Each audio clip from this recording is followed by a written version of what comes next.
ప్రభుత్వ medical కాలేజీలను private పరం చేస్తూ రాష్ట్ర ప్రభుత్వం తీసుకున్న నిర్ణయానికి వ్యతిరేకంగా పీపీపీ కింద ఈ ప్రభుత్వ వైద్య కళాశాలల పరిరక్షణ కమిటీ ఉద్యమానికి మేము సిపిఐఎం తరఫున సంపూర్ణమైనటువంటి మద్దతుని సంఘీభావాన్ని ప్రకటిస్తున్నాము.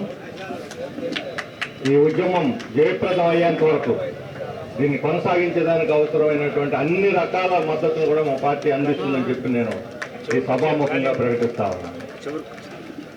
6 నెలల క్రితం 6 నెలల పైన అయింది పీపీపీ ప్రకటించి, ఇంతవరకు ఏం సాధించారని అడుగుతున్నాను.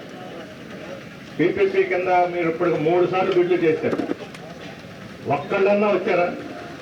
చివరికి ఒకసారి పేపర్లో చూశాను, పల్నాడు మెడికల్ కాలేజీకి కిమ్స్ వాళ్ళు వేశారు ఒకే బిడ్ అని. తీరా మరుసటి సవాలు వచ్చింది, కిమ్స్ కాదు ఆదోని కింద కిమ్స్ వాళ్ళు కాదు, కిమ్స్ వాళ్ళు ఒక డాక్టర్ వేశాడని వచ్చింది ఆదోని మెడికల్ కాలేజీ. ఆ మెడికల్ కాలేజ్ దగ్గర నేను వెళ్ళి చూసి వచ్చాను, ఆదోని మెడికల్ కాలేజీని కూడా చూసి వచ్చాను. అక్కడ విద్యార్థుల మీద తీవ్రమైన దమనకాండ చేసింది ఆ రోజు ప్రభుత్వం. వాళ్ళు చూడటానికి వెళ్ళిన వాళ్ళ మీద లాఠీచార్జ్ చేసి అరెస్టులు చేశారు. ఆ సందర్భంలో వాళ్ళని పలకరించడానికి వెళ్ళాను. ఈ రకంగా ఒక్కళ్ళు కూడా ముందుకు రావట్లేదంటే ఇది 100కి 100 పీపీపీ యొక్క వైఫల్యం. ఈ పార్టీ కాలేజీలన్నీ అయిపోయిండే, 1.5 సంవత్సరం ఈ ప్రభుత్వం వచ్చి కట్టేటువంటి పార్టీకి అయిపోయిండే. ఇప్పుడు 2 కాలేజీలు రెడీగా ఉన్నాయి, ఇంకో 5-6 కాలేజీలు చివరి 80% పూర్తయి, మొత్తం 8 కాలేజీలు ఈ పార్టీకి పూర్తయి వైద్యం కూడా చేసి మెడికల్ కాలేజీలో సీట్లు కూడా వచ్చిండే.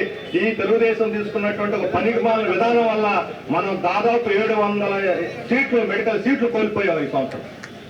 దానికి ఎవరు జవాబు చెబుతారని అడుగుతున్నాను. ఈ పార్టీకి ఒక 700 మంది సీట్లు పొందుండే వాళ్ళు వీళ్ళు కానీ మెడికల్ కాలేజ్ 2 కాలేజీలు 50 మంది చొప్పున ఇచ్చినటువంటి వాటిని వెనక్కి ఇచ్చేసింది ప్రభుత్వం. ఇదే అభివృద్ధి, ఇదేనా అభివృద్ధి అని అడుగుతా ఉన్నాను.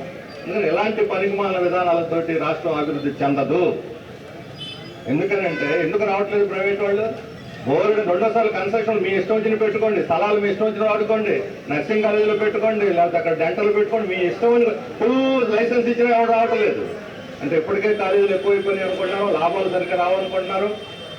కాబట్టి ఇప్పటికైనా ప్రభుత్వం కళ్ళు తెరిచి జ్ఞానోదయం తెచ్చుకొని వీటిని వెంటనే నిర్మాణం ప్రారంభించకపోతే లక్షల ఆస్తి, కోట్ల ఆస్తి, జాతీయ సంపద, ప్రజల సంపద వృధా అవుతుంది. ఈ ప్రజల సంపదని, జాతీయ ఆస్తిని వృధా చేసినటువంటి పాపం తెలుగుదేశం పార్టీని అవుతుందని చెప్పాడు చెప్తాం.